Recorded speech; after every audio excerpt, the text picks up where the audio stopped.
আরে আরে বনি ইসরাইলের জাত আর ইহুদির জাত, তোরা যুগের শ্রেষ্ঠ সন্তান, আল্লাহর মনোনীত বান্দাকে হত্যা করেছে অন্যায়ভাবে। তোদের প্রভাব প্রতিপত্তি, জুলুম, জাহেল নীতি, অবৈধবাদী নীতি টিকিয়ে রাখার জন্য যুগের শ্রেষ্ঠ সন্তানটাকে অন্ধকার মহলে নির্যাতন করে অন্যায়ভাবে দুনিয়া থেকে চিরবিদায় করে দিলি। আর জাতির কাছে বলেছো ভাবে মরে নাই, এমনে এমনে মরছে।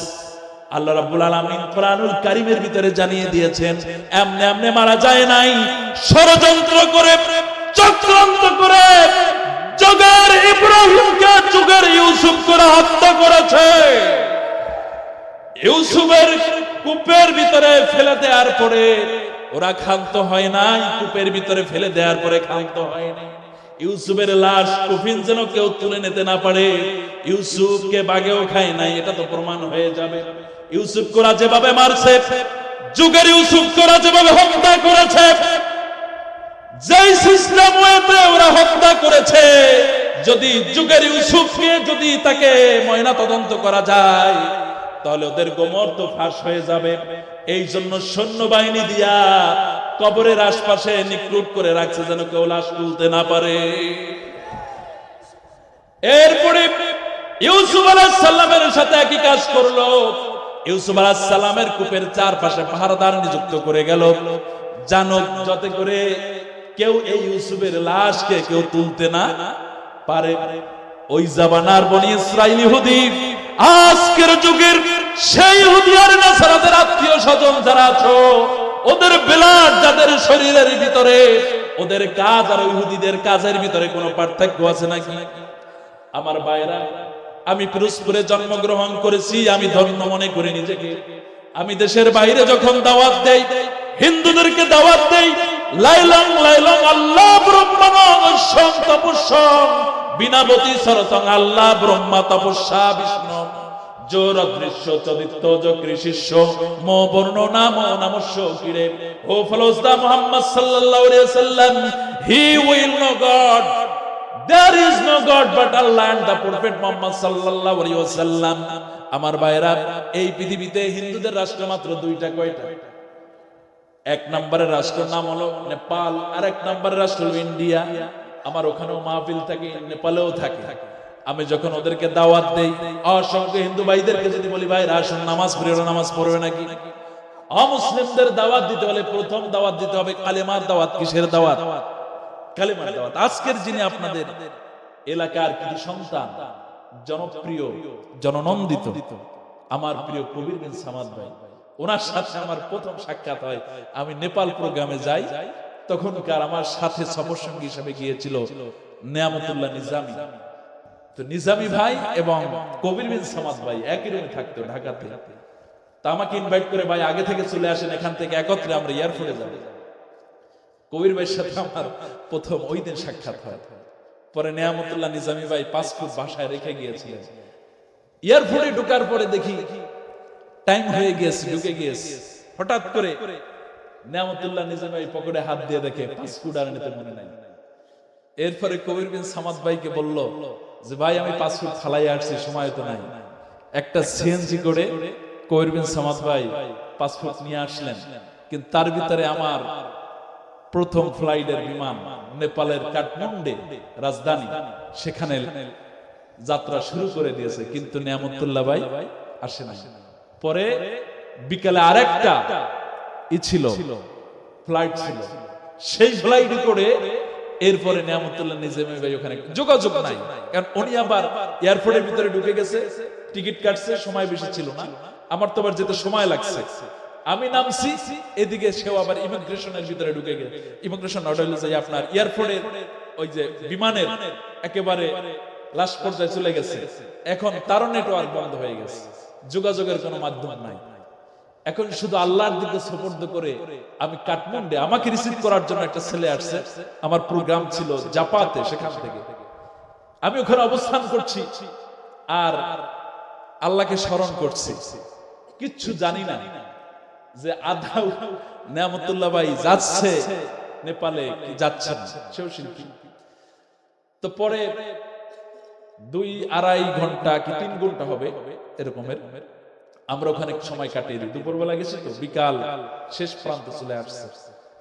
এরপরে দেখি যে সেখান থেকে কাঠমান্ডুর এয়ারপোর্ট থেকে বের হয়ে আসলো নেহামতুল্লাহ নিজামী ভাই। আমরা একত্রিত হয়ে ওখানে রাত্রে আর প্রোগ্রামে যেতে পারলাম না, যেহেতু প্রোগ্রামের সময় ছিল, আমরা আগেই গেছিলাম 2 দিন। এরপর সেখান থেকে আমরা পরের দিন কাঠমান্ডু থেকে আমরা জাপাতে যাই একত্রে। তো ওই দিন ছিল এই নেয়ামতুল্লাহ আপনার কবির বিন সামাদ ভাইয়ের সাথে প্রথম সাক্ষাৎ। বলছে না যে অনেক আগে ভাইয়ের সাথে দেখা হয়েছে, আমি অনেক ভালোবাসি এলাকার তো সন্তান, বেশি দূরে তো না। আল্লাহ রাব্বুল আলামিন ভাইকে কবুল করুক, বলুন আমিন। যে কথা বলতেছিলাম, হিন্দু ভাইদের দাওয়াত দিতে হলে আমাকে ওদের ভাষা, ওদের তন্ত্র, ওদের মন্ত্র দিয়া কোরআনুল কারীমের হক কথা ওদের শোনানো লাগে। তাওহীদের দাওয়াত। কিসের দাওয়াত? তাওহীদের দাওয়াত। আমরা 2টা-4টা প্রোগ্রামে যাই মাঝে মধ্যে দেশের বাহিরে, কিন্তু এইসব প্রোগ্রামে গিয়ে যেগুলো জানলাম, একবার সৌদি আরবে আমাদের ইনভাইট করা হয়েছিল, সব নিদর্শনগুলো আমাদেরকে দেখানো হয়েছিল। এমন এমন কিছু কথা আমরা জানলাম, অবাক হবেন আপনারা শুনলে। আল্লাহ পাক যাকে করেছেন, ইনি শুধু বাংলাদেশের কোন সম্পদ ছিলেন না, তিনি ছিলেন গোটা পৃথিবীর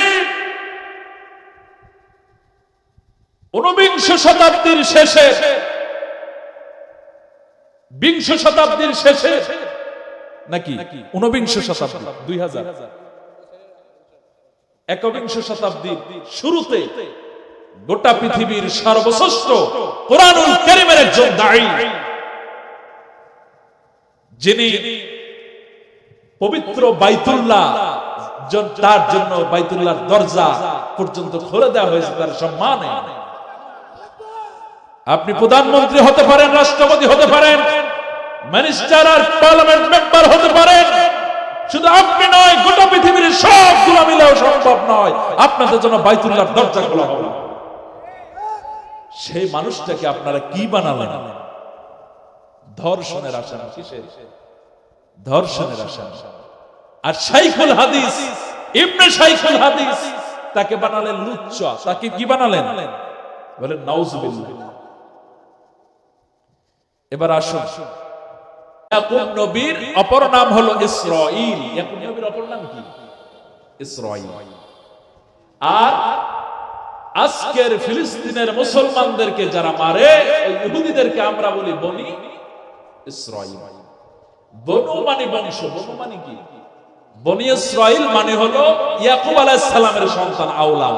কথা বুঝছেন নাই?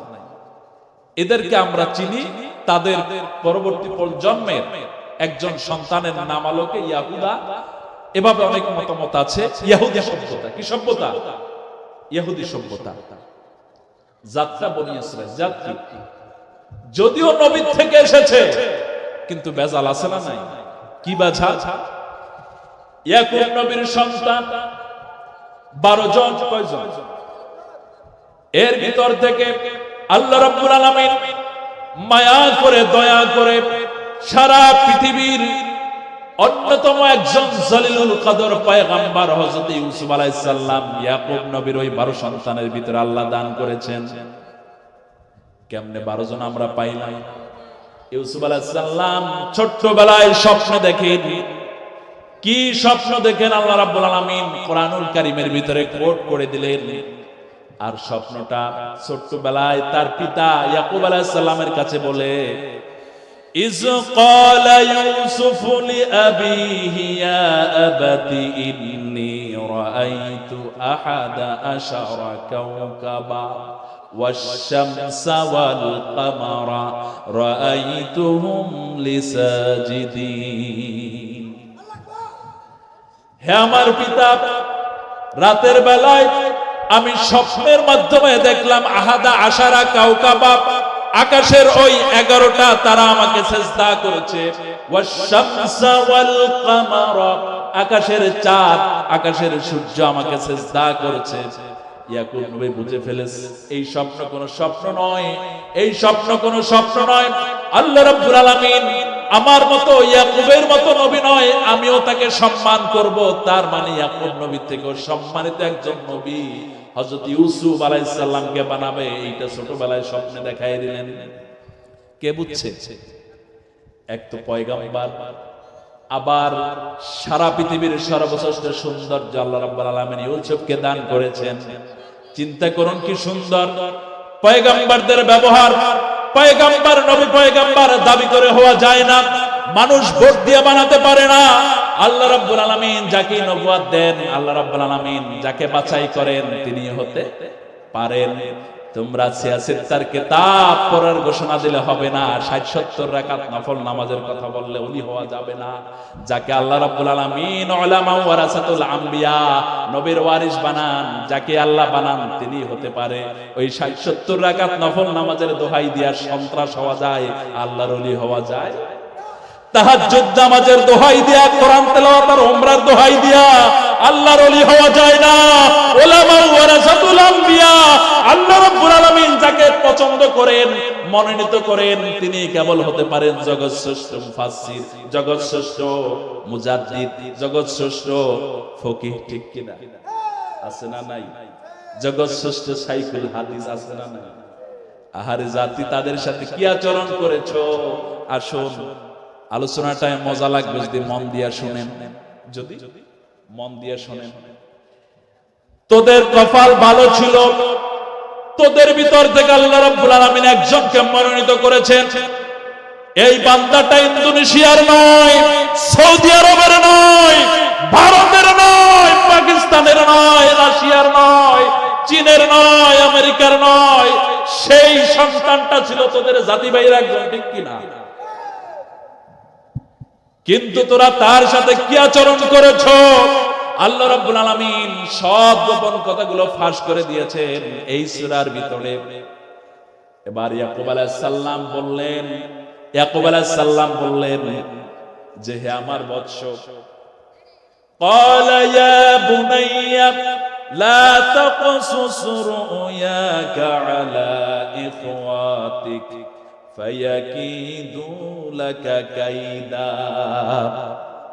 ও আমার বৎস, ও আমার সন্তান, তোমার এই কথা যদি তোমার জাতি ভাইরা শুনতে পারে, তোমার জাতি ভাইরা যদি জানতে পারে তুমি আল্লাহ রাব্বুল আলামিনের পক্ষ থেকে মনোনীত হয়েছো, তোমার স্বদেশের লোকেরা, তোমার জাতির লোকেরা সহ্য করতে পারবে না, সংবাদ জানান যাবে।